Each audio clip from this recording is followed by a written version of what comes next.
Over 5 years had passed since my wife of 15 years, Adelia Lynn Masters, asked for a divorce. She was once a local Bank of America branch manager, citing she no longer loved me. She insisted there was no one else, claimed we had simply grown apart. I had my doubts, but could never prove anything. Shortly after, I overheard her on the phone, discussing big changes in her life. We agreed to joint custody of our daughters, then 14 and 12, both chose to live with her after private interviews. Today, reading the newspaper, I saw an article about Adelia Lynn Peterson, now a regional junior vice president, attending a New York charity event with her husband, Ronald Peterson, a senior vice president. Their daughters, Amanda and Miranda Peterson, now 19 and 17, were also featured. It was definitely Adelia. I thought she now had the status and prestige she always wanted. The article mentioned her popularity in social circles. Her husband used to be a casual friend from work. Adelia and he worked together at Bank of America, though Amanda and Miranda were my daughters. They now bore a different last name. My immediate reaction was to call my assistant, Helen Beard, to verify what I saw. Helen, who happened to be a distant cousin of Adelia, was off. On the day our divorce was to be finalized, Adelia didn't show up. Concerned, I asked my lawyer to find out why. The judge required both of us to testify about the terms agreed upon. Her lawyer revealed she had moved out of state without my consent. No, I replied. When asked if I had permitted the relocation of our children, that's when my nightmare truly began.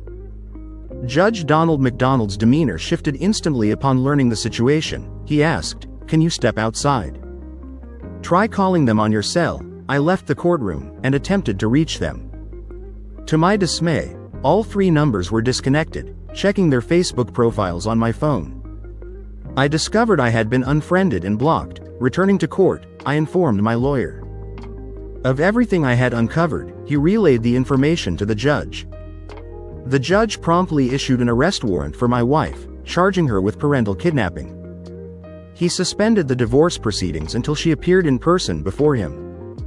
Her lawyer, outraged, tried to appeal to the judge's sense of fairness. "It's not that big of a deal," her lawyer implied. "Mr. Masters can confirm their agreement." He did, the judge affirmed. "He just testified that he didn't agree to the children leaving the state," her lawyer countered. "That may not be true. He could be lying, which is why she needs to be here." The judge empathized with both their daughters. Later, during the police investigation, I learned her family claimed she had requested a transfer due to allegations of long-term physical misuse against my daughters. Even colleagues at Bank of America seemed ready to support these claims. Though no evidence was presented, they simply took Adelia's word because of her reputation.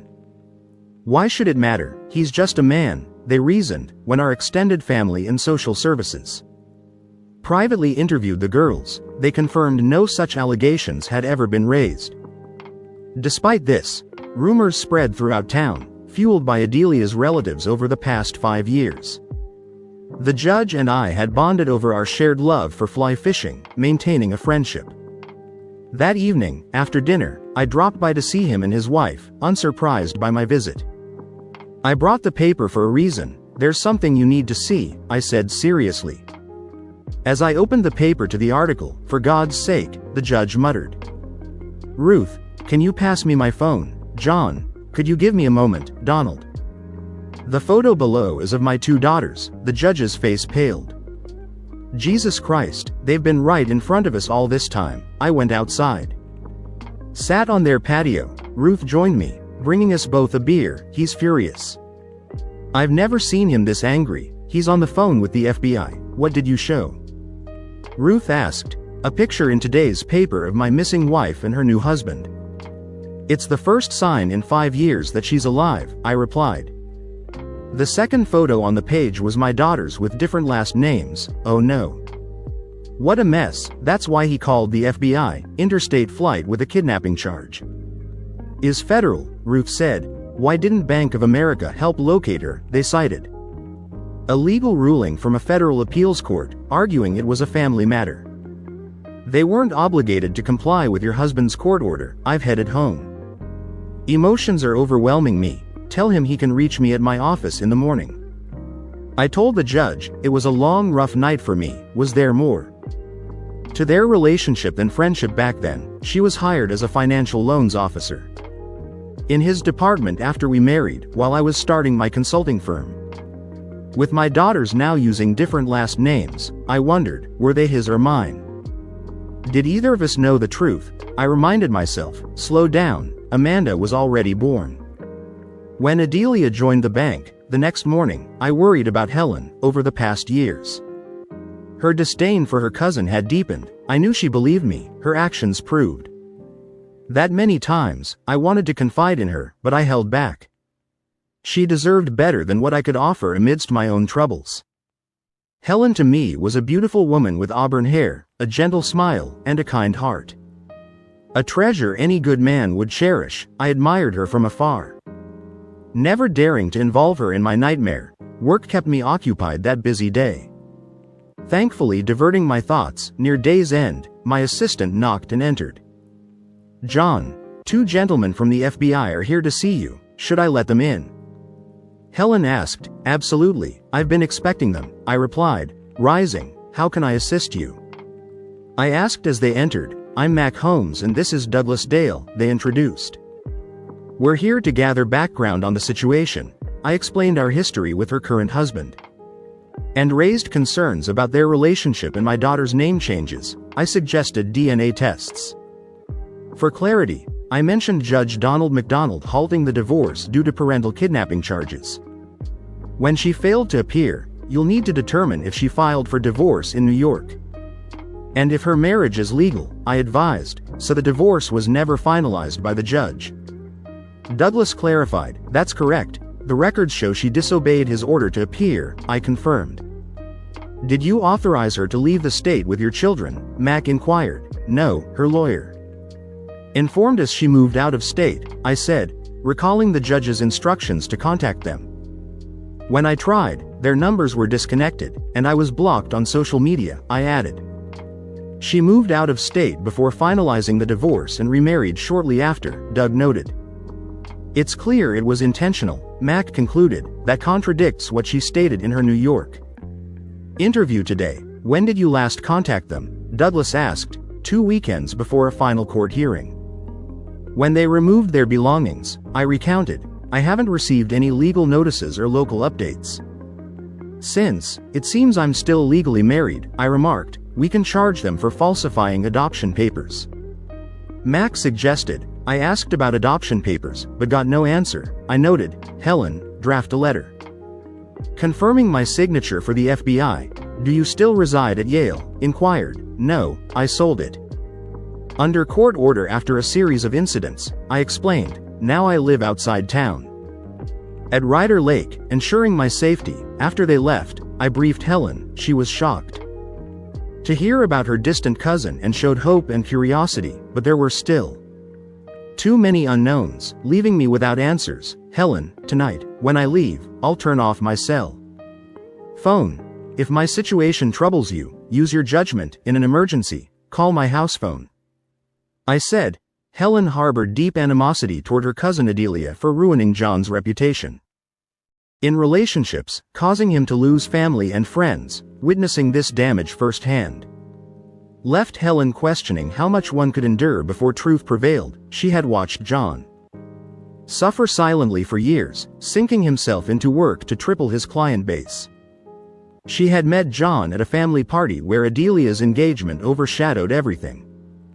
Helen predicted their relationship's downfall. John prioritized family, while Adelia craved attention and prestige.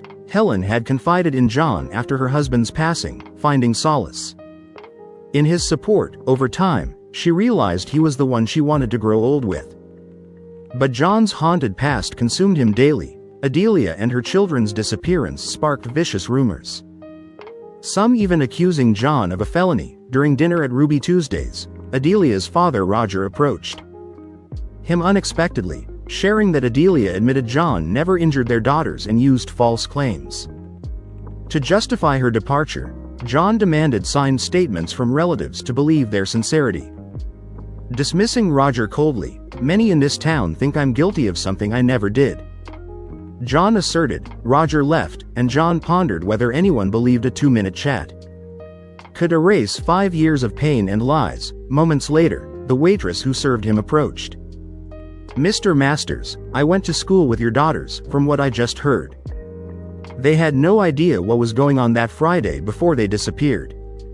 I saw the man who just left working with others from your wife's family." As they packed up, the waitress said, "I thought you should know." "Thank you for being honest. I wasn't aware of that," I replied. "I've grown used to being lied to all these years, keeping mostly to myself."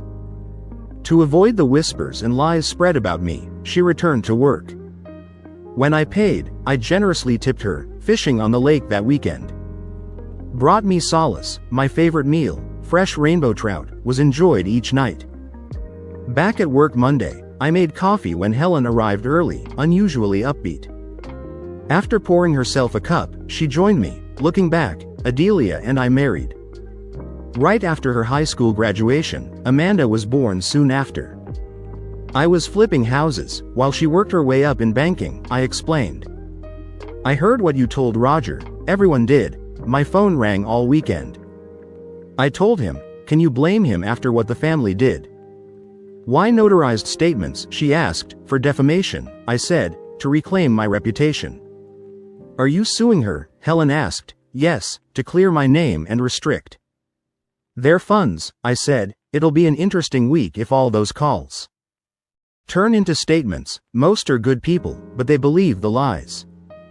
Helen said, "Let's see if guilt moves them." She smiled. "Some of us single girls enjoy early morning fishing." I laughed. Leaving work, I thanked Helen for brightening my day. She'd been my rock through these years.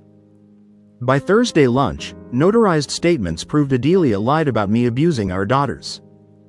To justify leaving town, she manipulated family into helping and had no remorse.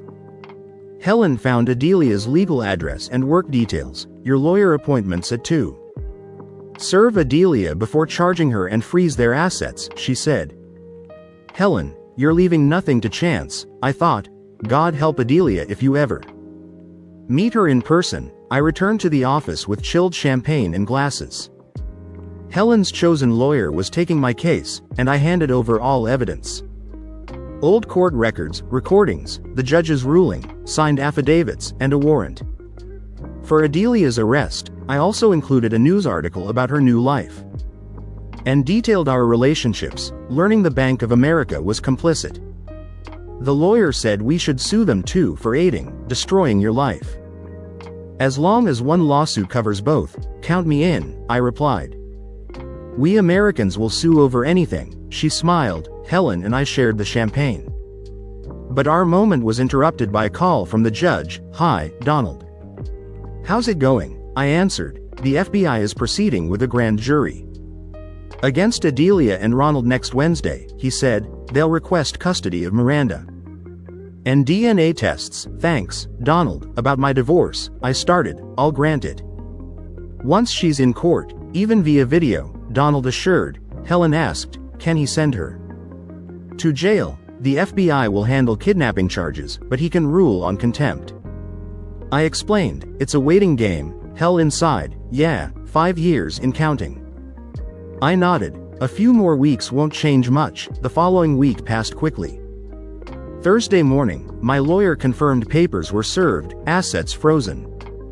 That afternoon, FBI agent Doug called for DNA test. Fishing Saturday morning. Helen called about Adelia's FBI detention. Curious, I headed to the office to read US Today. The FBI had detained them for kidnapping, defined under federal law as using force or deception to hold someone against their will for personal gain. Adelia faced multiple charges for taking her children without consent, including forgery to hide them with Ronald Peterson, her new husband from New York. They had manipulated adoption papers while working together at Bank of America.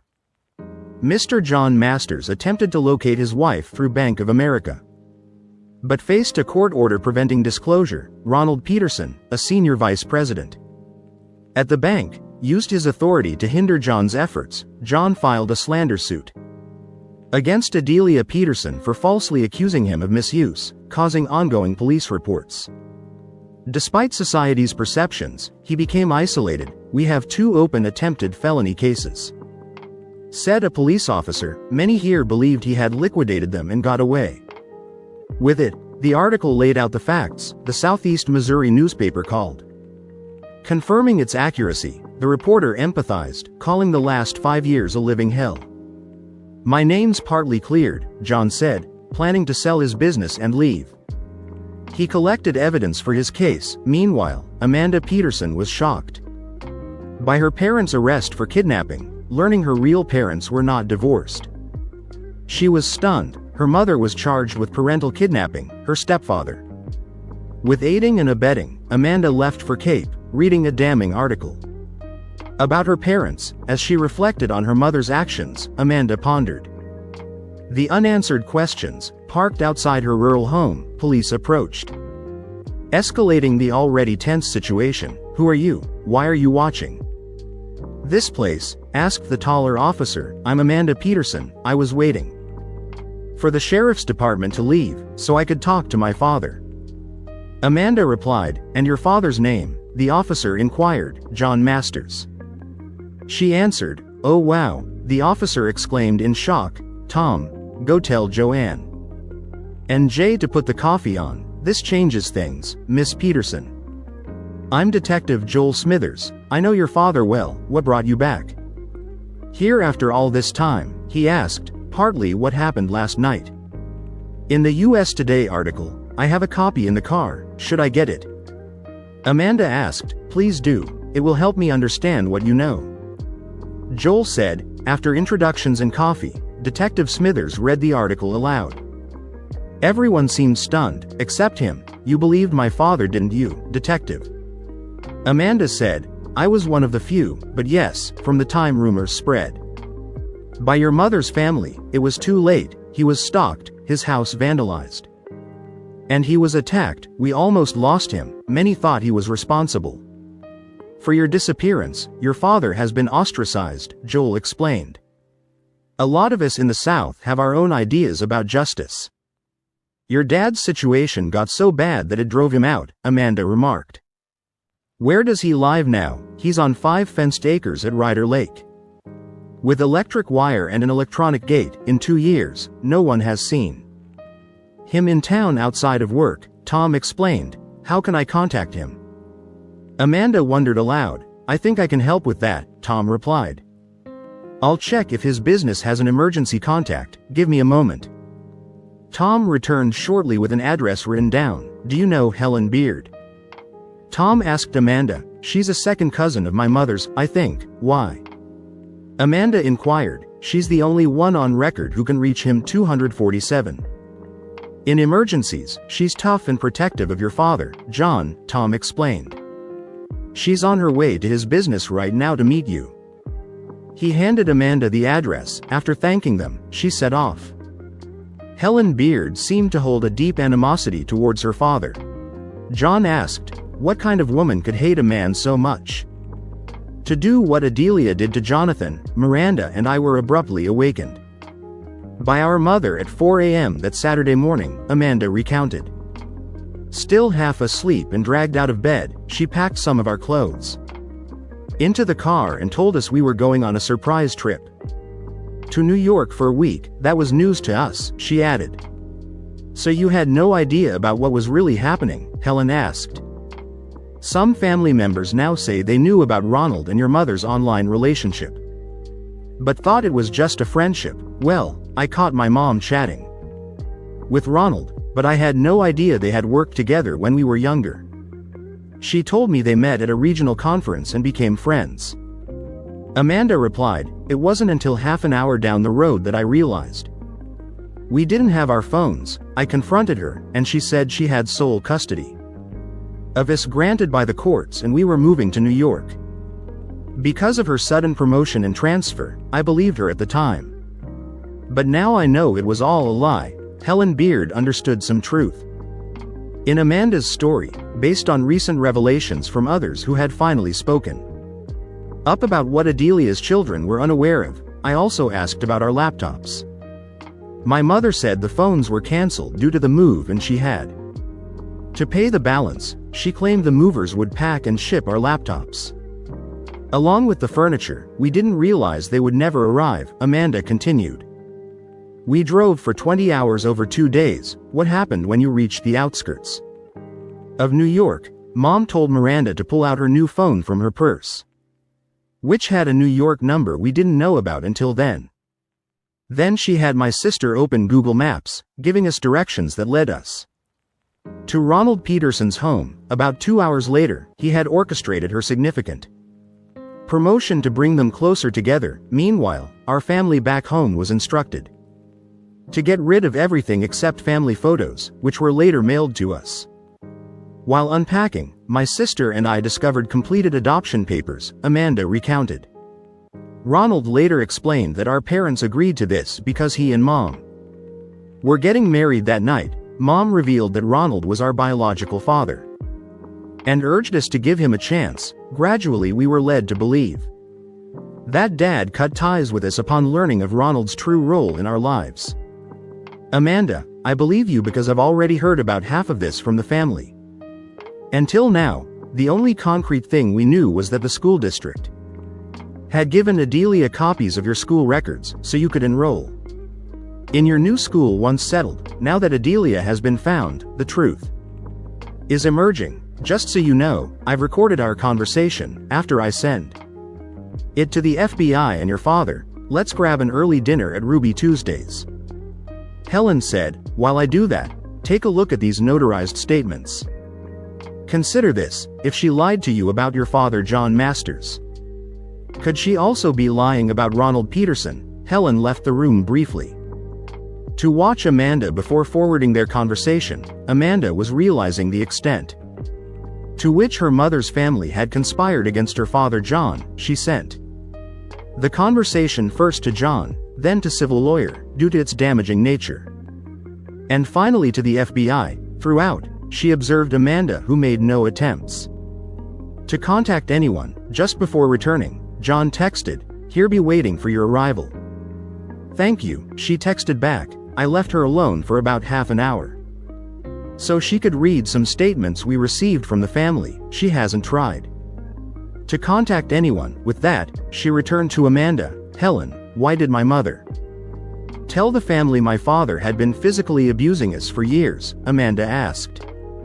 "The family never really approved of your father. Your mother knew that. I think she used it to justify her sudden disappearance and move far away. Overnight, Adelia also knew your father would search for you, and he did. He even sued Bank of America to find your mother's location and initially won, but lost on appeal." Helen explained, "We didn't learn about your mother's marriage or your name change until a few weeks ago when your photo appeared in the paper. That's when your father served them. That day your mother tried to reconnect with the family in a failed attempt to resolve her mounting problems. For over 5 years your father has been hunted because of your mother's actions. There were moments we thought we might lose him twice." "How is my dad?" "Really?" Amanda asked, gravely. "He keeps to himself and has lost a lot of weight. The prolonged stress has turned most of his hair white. His Facebook page was flooded with hate and threats, forcing him to close his account and remove his name from the corporate page. He's learned not to trust many people anymore. He used to be outgoing, now he's quiet and reserved. He goes out of town for personal shopping to avoid attention. Things are slowly improving for him, but even his own family is turned away. Divorce is tough, but what he faced was far worse. People here still believe he got away with the felony of U3. Does Dad have a girlfriend?" Amanda inquired. "With the reputation your mother gave him, would anyone date him?" Helen replied. "For over 5 years he's had to defend himself against an unprovable lie." Amanda remained silent for a moment before saying, "Every time he tried to defend himself, it backfired because they had already made up their mind. He was left to fend for himself. Our sudden disappearance only made it worse. By giving instant credibility to my mother's accusations, Adelia and Ronald planned it well. Your father paid the highest price. It got so bad that I feared "He might take his own life," Helen said, tears starting to flow. "Let's go eat." It was then that Amanda realized the sacrifices Helen had made. She had stood by her father throughout the past 5 years. How much had she lost in doing so? As they headed toward Helen's, Amanda stopped. "Thank you, Helen, for what?" Helen asked. "For having the courage to stand by and love my dad all these years." Amanda replied. The words Amanda spoke brought Helen to tears. Amanda comforted her as she wept. Meanwhile, at Ruby Tuesdays, I sat in my car anxiously waiting for them to arrive. My emotions were in turmoil. I replayed Helen's and Amanda's conversation over and over in my mind. I believed what I had heard, yet I couldn't fully grasp it. When I saw them pull in, get out of the car, and walk toward the entrance, my hand shook so much I could barely light a cigarette. I was a bundle of nerves. Amanda had grown into a beautiful woman. I could see so much of my own mother's face in her, which saddened me because my own family had disowned me shortly after my wife and daughters disappeared. After finishing my cigarette, I turned off the car and prepared for one of the shortest yet longest walks of my life. The waitress who had served me a few weeks ago was now acting as the hostess. She immediately said, "Amanda's here." I spoke to her and seated her and her friend towards the back. "Are you here to meet them?" I confirmed, and she continued, "She'll have her back to us when we approach their booth." She led me to their table. Helen noticed me right away and smiled. I walked up and sat beside her, gripping Helen's hand for support. For the first time in over 5 years, I looked directly into my daughter's bright blue eyes. Without words, tears began to flow from both of us. Sometimes words fail in such moments. I had asked for a large flask of their house wine from the hostess. When it arrived, the waitress said nothing, poured our first glasses, and left us alone. Amanda was struck by how much I had changed.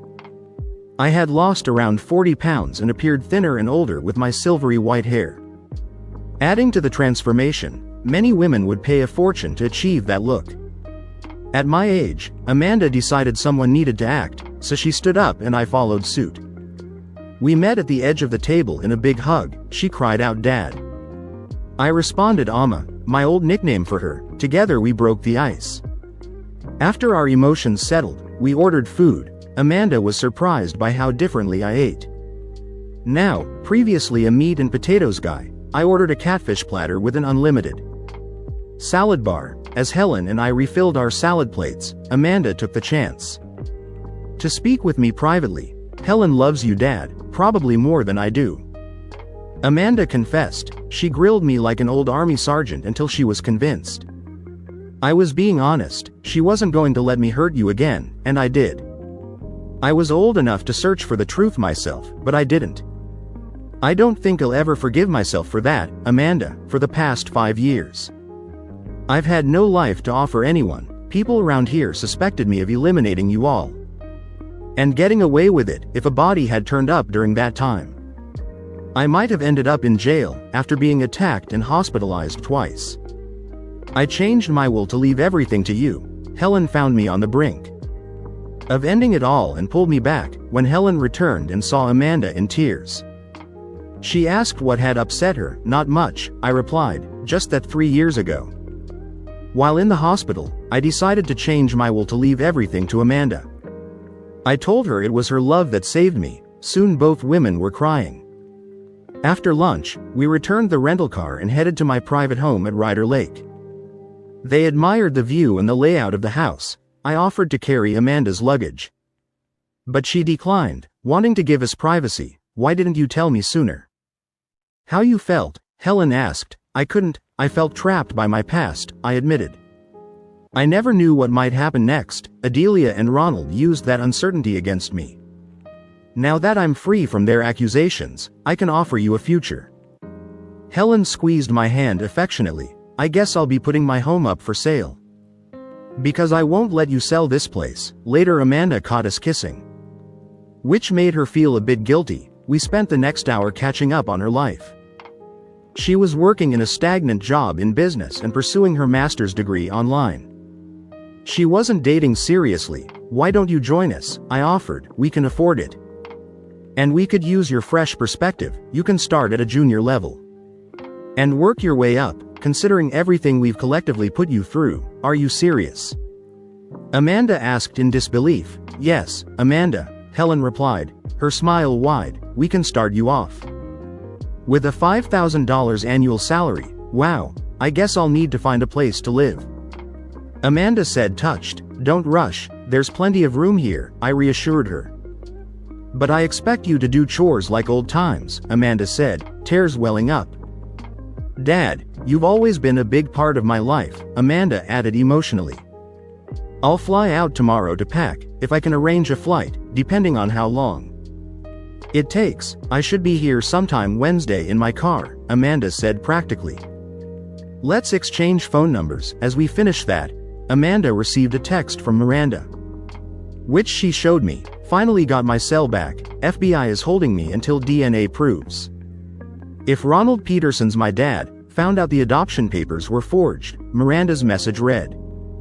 Amanda replied with "Dad now, flying to pack tomorrow, moving back home, joining his firm. His number saved as Sir," Miranda responded. "Bring mine in my laptop. Lawyers can handle the rest. See if you can grab today's US Today newspaper, it explains a lot," Amanda texted back. "Call me when you can." Helen found me on the patio and asked, "How are you feeling?" "Emotionally overwhelmed," I admitted, pulling her into a hug. "How about I take Amanda with me to get some of my clothes?" Helen suggested. "That'll give you some time to process everything." I sent her the program for the gate's electronic lock via her cell phone and gave her the house keys to copy, suggesting we might need 4. They were gone about 2 hours. I spent most of that time in tears, finally releasing the pain I'd carried for so long. When they returned, we were all smiling. I was on the patio, firing up the grill for steaks with salad ready and potatoes baking. I watched them chat as they brought in lots of stuff over 4 trips, now spread across the master bed. During a very late dinner, Amanda mentioned she'd fly out at 8 a.m. Sunday, and Helen and I would move more of her things tomorrow. It warmed my heart to see the girls enjoy their meal afterward over coffee. My phone rang. Only the FBI had this number besides us. "Hello, Mr. Masters. It's Doug Dale. Miranda's DNA test confirms you're her father. She wants to come home. Landing in Cape at Monday." Doug informed me. "That's great news, Helen and I will be there to meet her," I replied. "Perfect, Amanda's on her way." Miranda saw the article online. Doug added, "By the way, Ronald Peterson was devastated. Adelia misled him about Miranda. It doesn't change his legal situation. One more thing, what are my daughter's legal names now?" I asked. "Their legal name is Masters. You'll receive the court ruling Monday to change their IDs," Doug assured me. With that, he ended the call. Overwhelmed, tears flowed, and I struggled to speak. Helen and Amanda were concerned, but I quickly composed myself. I told them Miranda was arriving at the airport at 7:30 on Monday morning, confirming she's mine, I said, when they broke the news to Ronald Peterson. He was devastated. Adelia had him convinced she was his. "I knew it," Helen said. "Did my cousin Adelia ever tell anyone the truth?"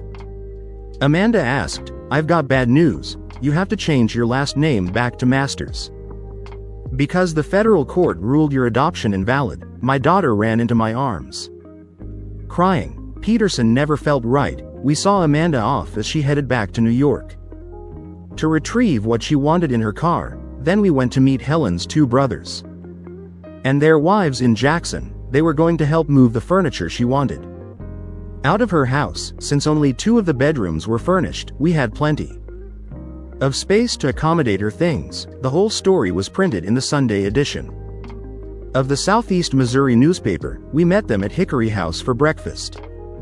They all noticed the happiness glowing on Helen's face. Her sisters-in-law pointed out that in 6 months with Helen's cooking, I would have some meat on my bones. The restaurant owner, a longtime friend, said, "Congrats, John, this meal's on us." We finished everything in one long day. I think Helen's sisters-in-law were jealous of her new home. Helen and I offered to take them and their families out to dinner. But they declined, suggesting they would come when we hosted our first housewarming party. With all our family at home, we were at the airport at 7 in the morning.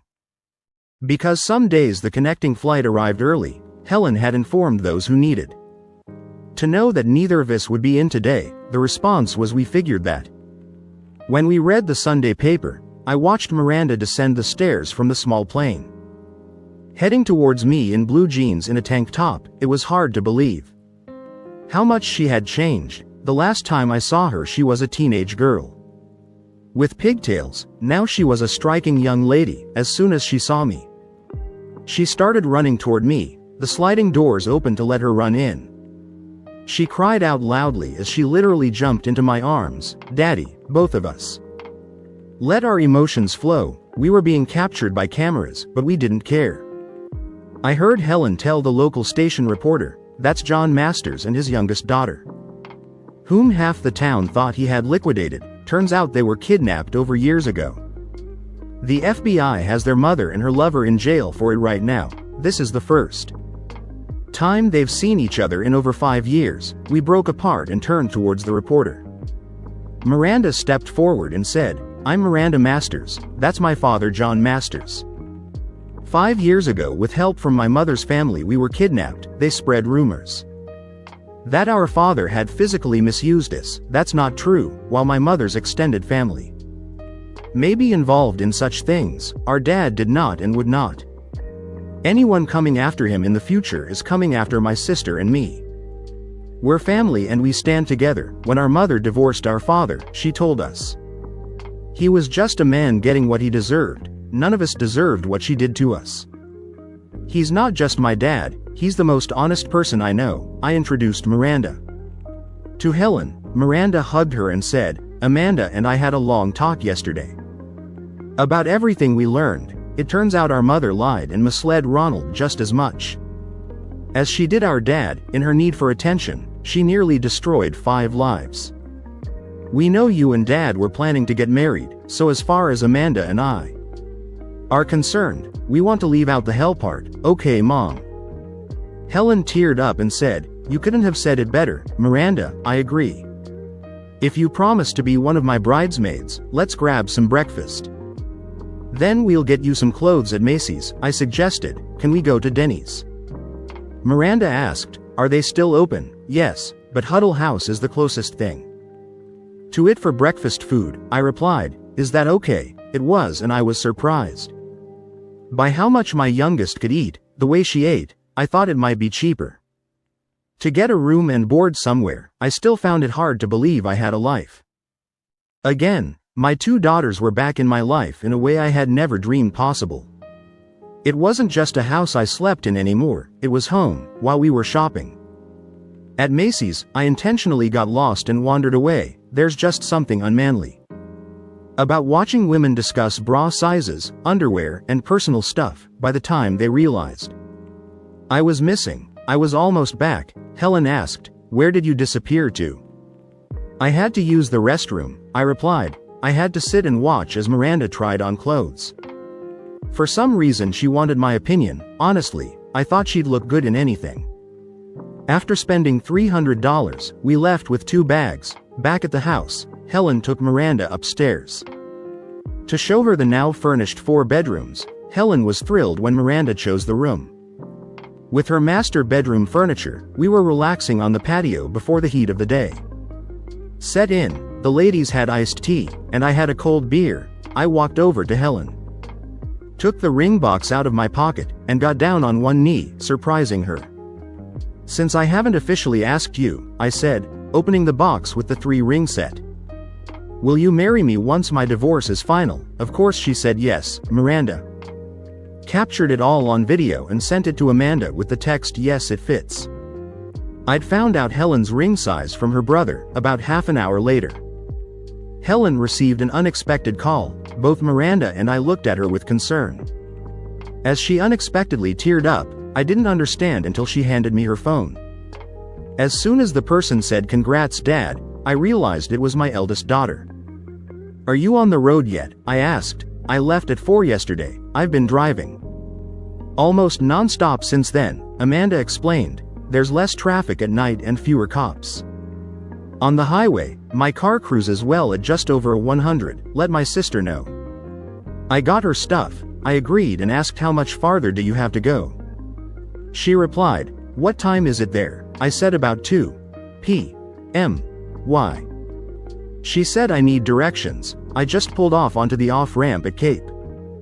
I told her I'd text her the directions, I did. I wasn't sure whether to be proud or upset because it seemed she had driven 24 hours straight. The girls heard the car coming up the driveway and were at the door waiting before she got out. Amanda looked tired but otherwise fine. It hit me hard seeing my 3 girls together.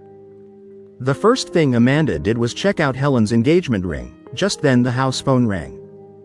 I ran to answer it. John, we've been swamped today, Chris said. Some of the clients we lost due to the rumors are coming back, and we have a lot of new ones setting up appointments. Many are from out of state. If this continues, we'll need to hire a lot more staff. We're working on that, I said.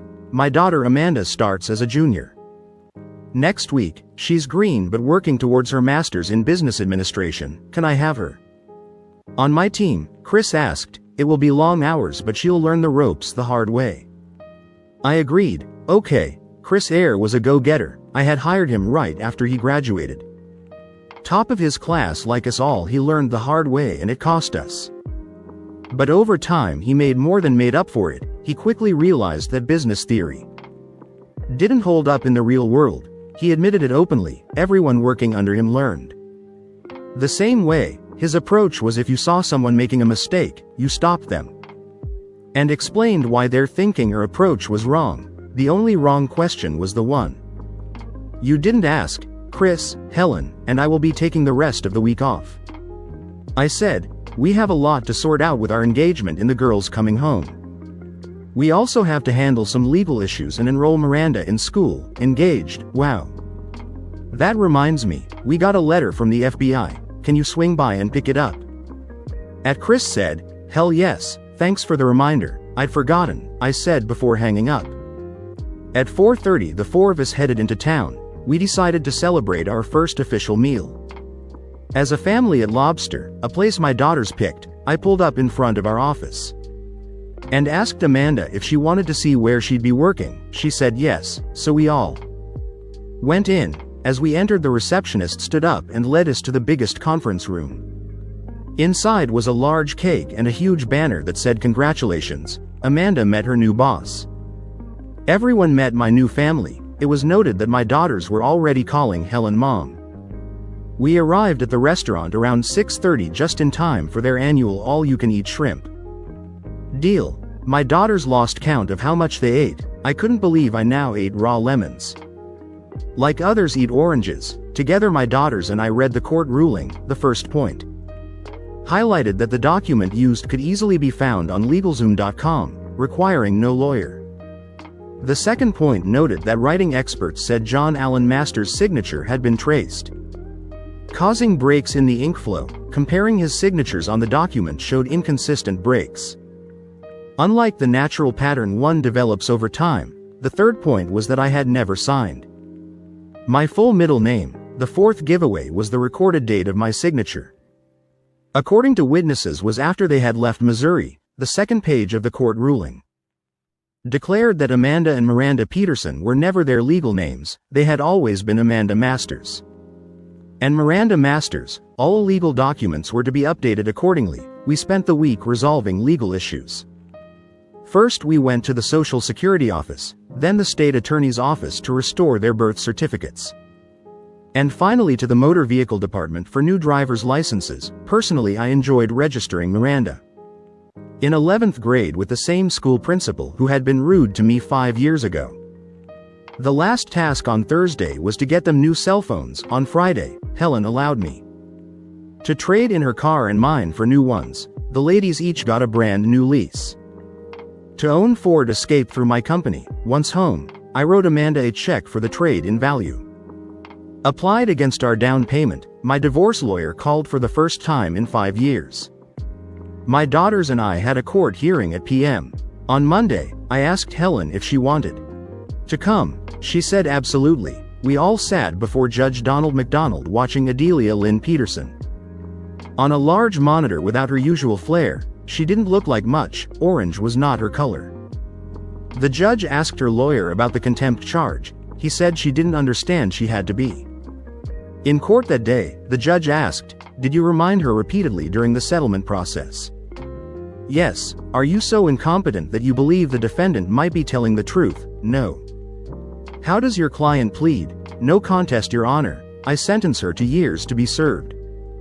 After any federal time, the judge said coldly, "Your Honor," her lawyer said, "isn't that extreme?" "Not in my eyes, but she can appeal. As for the divorce, it's granted in favor of Mr. Masters. All remaining assets are his. She forfeited them the day she left the state with her minor daughters." He turned to my lawyer and said, "Draw up the divorce decree and include a waiver for the required number of days. Your client has waited long enough, Your Honor. My client has one final request." My lawyer said, "What is that?" The judge asked, looking at me. "He's recently engaged to Miss Helen Beard, and wonders if you would handle the civil ceremony when they marry," my lawyer said.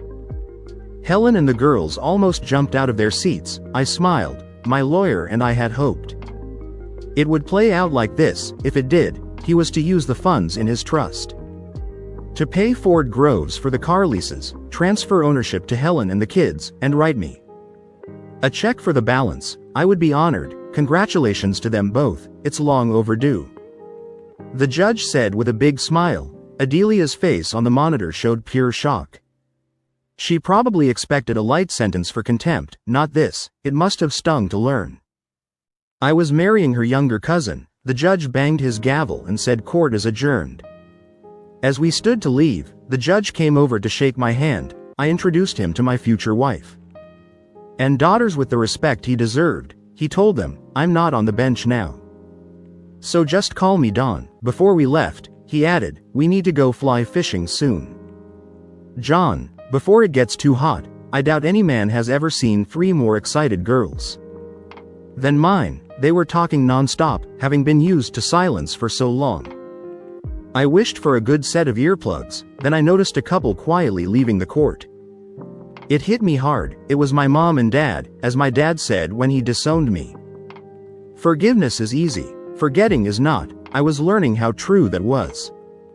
Nothing excites girls more than planning a wedding, and that energy filled our home. As we settled back into routine, Helen put her house up for sale. Amanda was fitting in well with my staff, impressing everyone with her sharp mind during her first week.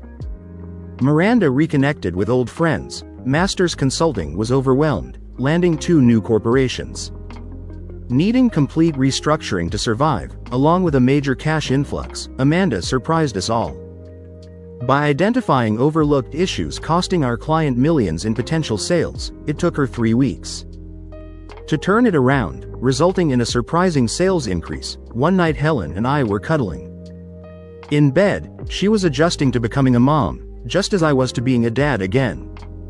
"You know, dear, my biological clock is ticking. How long do you think we should wait before trying for 1 or 2 of our own?" Helen asked, looking at me with her dreamy eyes. I had never thought about it, but after everything she had gone through with me, I couldn't refuse. "As long as you're not showing in our wedding pictures, I'll leave that up to you," I said. I don't need to explain why neither of us got much sleep that night. We said our vows. On Mother's Day, Amanda was the maid of honor. Miranda and another niece were bridesmaids. Chris Acker was my best man, and 2 nephews were ushers. It was a small affair. At the back of our house with the lake as a backdrop, Helen's brothers prepared the yard. The judge married us under an arbor of spring flowers. We men wore blue jeans, cowboy hats, and matching boots, while the ladies dressed up. Helen wore a traditional white gown, and her bridesmaids wore yellow dresses. Her extended family provided a delightful barbecue spread. That night our patio became a dance floor with live music. Life continued. Adelia and Ronald's criminal trial began. And Ronald filed for divorce. My civil lawyer was discussing the case with their lawyers.